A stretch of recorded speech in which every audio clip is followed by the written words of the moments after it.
इथे आपण आपल्या पाठीमागे बघतोय की रत्नेश्वर नावाचं एक मंदिर आहे आणि हा इटसेल्फ एक आविष्कार आहे आर्किटेक्चरली।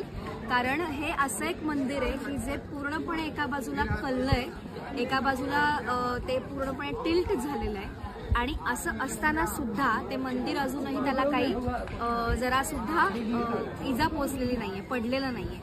आणि ही कदाचित भोलेबाबाचीच कृपा आहे की ते मंदिर तुम्ही बघू शकाल की पूर्ण आतपर्यंत धसलंय पण ते अजूनही अस्तित्वात आहे। आपल्याला इटलीच्या मनोऱ्याची, झुलत्या मनोऱ्याची लेनिंग टॉवर जो आहे पिसामधला, त्याची आपल्याला खूप भुरळ पडते, पण आपल्याकडे असलेलाच हा खूप मोठा आविष्कार बघायला आपण विसरून जातो। हे दुर्दैवच म्हटलं पाहिजे आपल्या भारतीय माणसाचं। पण जेव्हा याल तेव्हा नक्की मणिकर्णिका घाटाच्या बाजूचा हे जे मंदिर आहे, हा जो आविष्कार आहे आर्किटेक्चरल, हा नक्की बघा। 1730 मध्ये पहिल्या बाजीरावांनी आणि सदाशिवराव नाईकांनी या घाटाला पक्क बनवलं किंवा या घाटाचा जीर्णोद्धार केला।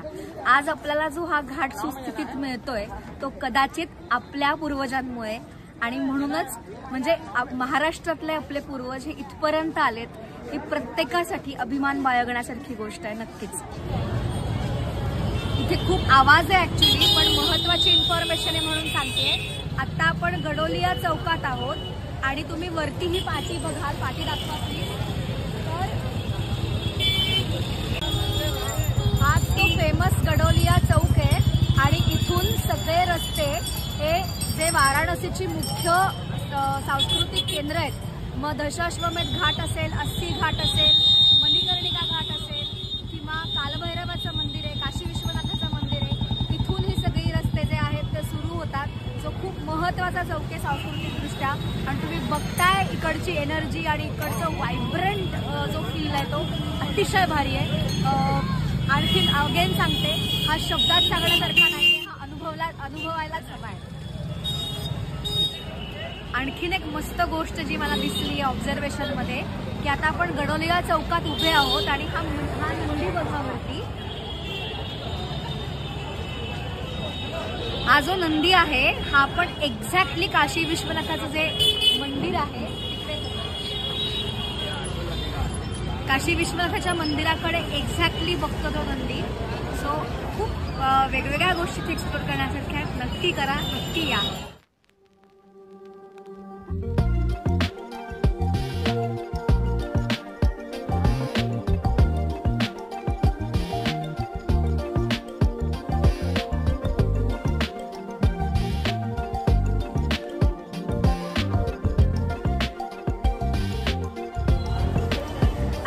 कालभैरव मंदिराकडे जातोय, तुम्ही बघू शकाल इथून ती एंट्री आहे आणि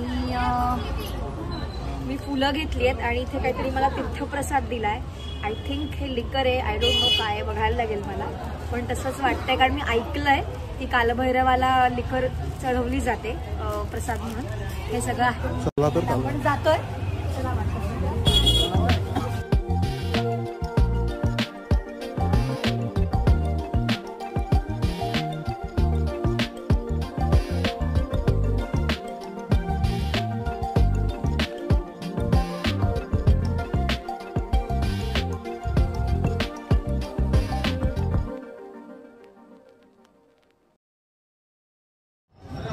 आत्ताच आपण कालभैरवांचं दर्शन घेऊन आलोय। ही जी मागची गल्ली आहे ती कालभैरवांच्या दर्शनाकडेच जाते। अगेन सांगेन, आय वुड सजेस्ट रात्रीचं बघा, अजिबात गर्दी नव्हती, अतिशय सुंदर दर्शन झालं। जो देवाचाही देव आहे, जो काळ आहे स्वतः, त्याचं दर्शन घेतलं, खूप मनाला समाधान वाटलं। मी 2दा गेले आणि अतिशय 2दा सुद्धा खूप छान दर्शन झालं। आता आपण पान खाणार आहोत। आप खाइए पान, बनारस बताइए, बनारस का महसूस है कि पान मतलब? बनारसचं प्रसिद्ध आपण जे खैके पान बनारसवाला वगैरे बघितलेलं आहे ते पान आता आपण प्रसिद्ध पान खाणार आहोत। बघा, आपको पान खाना है ना? यस। एक तंबाकू नहीं, तंबाकू बिल्कुल मत दीजिए। आपको सादा चाहिए? दोनों को सादा। ये मीठा मैं दे रहा हूँ, आप खाइए। हाँ, मीठे पान खाइए। तंबाखू बिल्कुल नहीं है। नहीं भाई।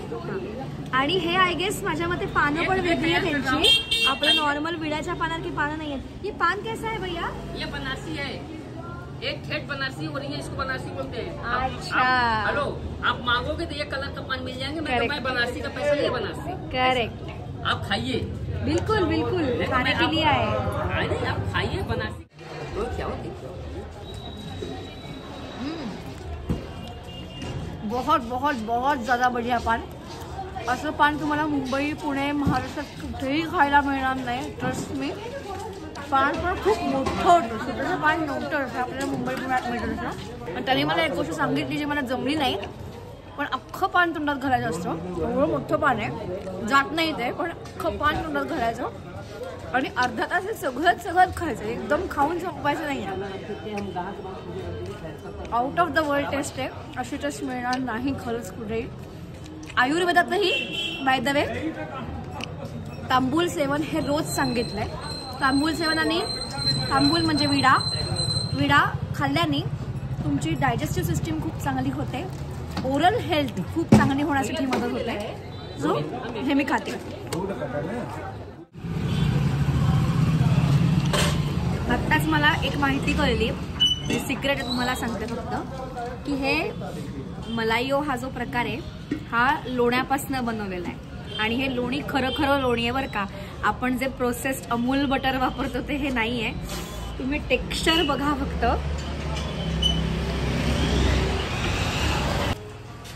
बच्चेलालजी यादव यांचं दुकान आहे हे, मणिकर्णिका घाटातनं तुम्ही सरळ वरती आलात गडोलिया चौकाकडे की त्याच गल्लीत हे आहे। आणि I think one of the best malaiyo खाल्लाय मी आता इथे। याचं एक मला तुम्हाला महत्त्व आयुर्वेदाच्या दृष्टीने सांगायचं आहे की लोणी मुळातच हे जसं म्हणलं ना की नवनीत आहे, म्हणजे ताकापासून बनवलेलं आहे, खूप प्रोसेस दुधावरनं झालेली आहे, त्यामुळे ते एक प्रकारे खरोखर अमृत आहे। आणि दुसरं सगळ्यात महत्त्वाचं म्हणजे मज्जासंस्थेचे जे विकार असतात, म्हणजे न्यूरॉन डिसऑर्डर्स जे असतात, त्या सगळ्यामध्ये आपण हे लोणी हे एक अनुपान म्हणून, म्हणजे औषधांबरोबर औषधांचं काम बेस्ट होण्यासाठी म्हणून लोणी आणि साखर वापरलं जातं। ब्लिडिंग डिसऑर्डर्समध्ये जिकडे ब्लिडिंग खूप जास्त होतं बायकांना किंवा व्हाईट डिस्चार्ज खूप जास्त होतो, तिथे औषधांबरोबर लोणी साखर देण्याची पद्धत आहे। त्याचबरोबर ज्यांना भूक खूप लागत नाही किंवा जे अगदी बारीक आहेत त्यांनाही लोणी साखर देण्याची पद्धत आहे। ज्यांना बाळसं धरणं गरजेचं आहे, ज्या लहान मुलांना, त्यांनाही लोणी साखर दिलं जातं। And this is the best malaiyo. So इथे या, नक्की ट्राय करा। आणि एक आयुर्वेदाचा सिग्निफिकन्स जसं सांगितला, माझ्यातली डॉक्टर बाहेर आली म्हणून सांगितलं।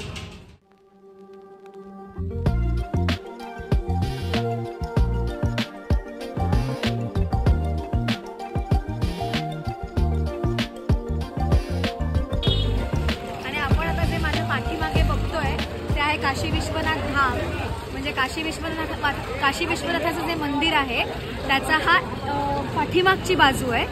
आणि मंदिराच्या आतमध्ये आपल्याला कोणत्याही प्रकारचे मोबाईल फोन वगैरे अलाउड नाही आहे, पण इथे वरती एक LED आहे, आपण बघू शकतो। त्याच्यामध्ये पूर्ण मंदिरात काय चाललेलं आहे ती ॲक्टिव्हिटी इथे दिसते गाभाऱ्यामध्ये चाललेली। आणि ही पाठीमागे जी आहे ती आहे ज्ञानव्यापी मशीद। आणि हाच तो ऐतिहासिक वाद आहे काशी विश्वेश्वर आणि ज्ञानव्यापी मशिदीचा, तो अशासाठी की नंदीचं तोंड काशी विश्वनाथातल्या आतमध्ये असलं नंदीचं जे तोंड आहे ते ज्ञानव्यापी मशिदीपाशी आहे, मशिदीच्या समोर आहे। आणि असं आपल्याकडे आख्यायिका आहे की नंदी हा नेहमी शंकराकडे बघत असतो, त्यामुळे असं म्हटलं जातं की ज्ञानव्यापी मशीद सुद्धा पूर्वीच्या देवळावरती बांधलेली आहे आणि त्यामुळे हा वाद पुरातन इतक्या काळापर्यंत आहे। पुढे काय होईल ते कुणालाच माहिती नाही, पण एक आपण इन्फॉर्मेशन म्हणून हे एक्सप्लोर करतोय।